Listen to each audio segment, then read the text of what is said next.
Georgia situation in Dominion, but your reaction to the situation in Michigan, please. Well, that's an excellent development, and I would expect the entire Michigan board to reject the counts from the ballots. The election could not have been more rigged than it was, and I think it also affected the race of Senator John James. The same patterns fall there. We're still doing statistical analysis of that race, but the math just doesn't add up for anything, and we know Dominion has a long history of rigging elections. That's what it was created to do to begin with. We've introduced the affidavit of a person who worked with Maduro, a high-ranking military officer who saw it all happen and explained how it worked. And it's out for the public to see on my Twitter feed at Sidney Powell #1. So don't tell me there's no evidence of fraud. We've got increasingly mounting evidence of significant fraud across multiple states that casts into question the validity of the elections in every swing state, including Nevada and Arizona, and Michigan, Wisconsin, Georgia, and it went beyond that too. You know, regarding Dominion, you've raised this, and we saw the letter last night. People like Elizabeth Warren, Amy Klobuchar have raised significant concerns about Dominion. Now they're trying to make it seem like a right-wing, wacko conspiracy concern, even though people like PBS were raising serious issues about Dominion just before the election. I heard you say today, Dominion, the software was actually designed to be hacked. And I'm looking at one of the agreements they had with the county of Santa Clara on, this is a contract between them and Dominion. Item 226 allows staff to adjust tally based on review of scanned ballot images. Look, you're the lawyer. I'm no tech expert, but that sounds very, very funky to me. And worse than that, it had a back door so it could be manipulated by anyone who could access it through that back door. And that was a deliberate feature. The affidavit of the young military officer we provided yesterday to the public explains how it was created for that very purpose. So Hugo Chavez would never lose another election. And he did not after that software was created. He won every single election, and then they exported it to Argentina and other countries in South America, and then they brought it here. And it's a foreign company no matter how you look at it. So they've already violated the president's order against foreign interference in our elections. Our votes were actually eventually counted in Barcelona, Spain, or Frankfurt, Germany, on foreign servers. It's absolutely stunning. And what's really stunning is the effort that is being mounted against getting the truth out on this. But you have to realize that every tech company, every media company, every social media company, scads of globalist corporations have been doing business in countries with these dictators that have been installed through this rigged election system for decades. The corruption is actually worldwide. It is going to upset a countless number of elections across this country and around the world. All right. So we need to do that to get rid of the corruption. It does make a lot of sense now how Joe Biden campaigned, i.e. not campaigning. Their team seemed to know something. If this is true about Dominion, and I suspect it is. By the way, okay, so we have these concerns. You've got your whistleblower. Who do you bring this to? What happens next? What body do you have to implore to take action?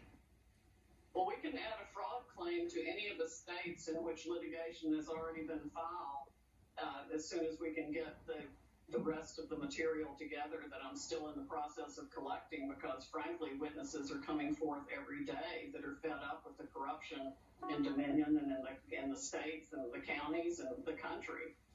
So we're intaking information at an amazing level of people who want to stop this and are absolutely fed up with it. You mentioned the evidence from the own mouths of the guy who founded the company. I haven't even had a chance to get that out to the public yet.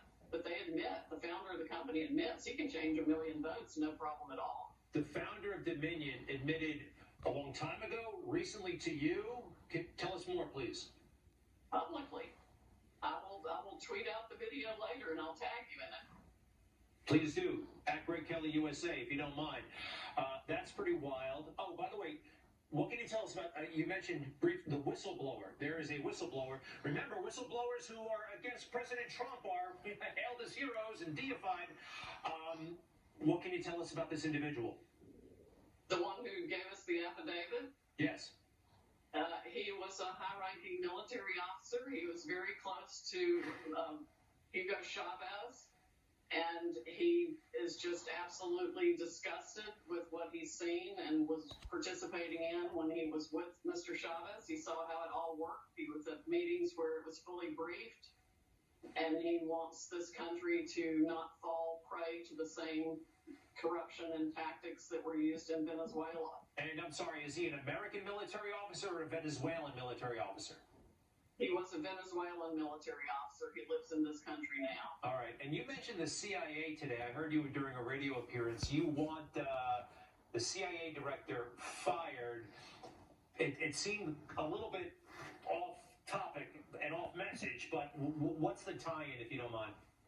The tie-in is that there's no way these programs could have been run around the world to affect elections without the CIA. We also have had people disclose to us the whole Hammer program that was created for the CIA and Scorecard, which is essentially the same thing. It seems like every country has used something like this to do what it wants to do. Supposedly ours was invented to influence foreign elections, but that too could have been turned on this election. It's all part of the same part and parcel of government interference in elections to make choices against the will of the people. And the will of the people in this country was that Donald Trump win in a landslide.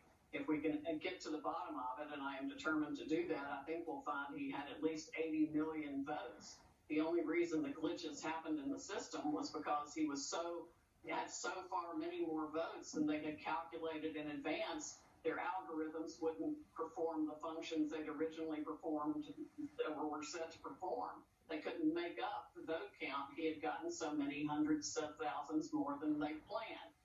So that's when they had to stop the counting and come up with a way to backfill the votes or destroy votes for Trump while they fabricated votes for Biden.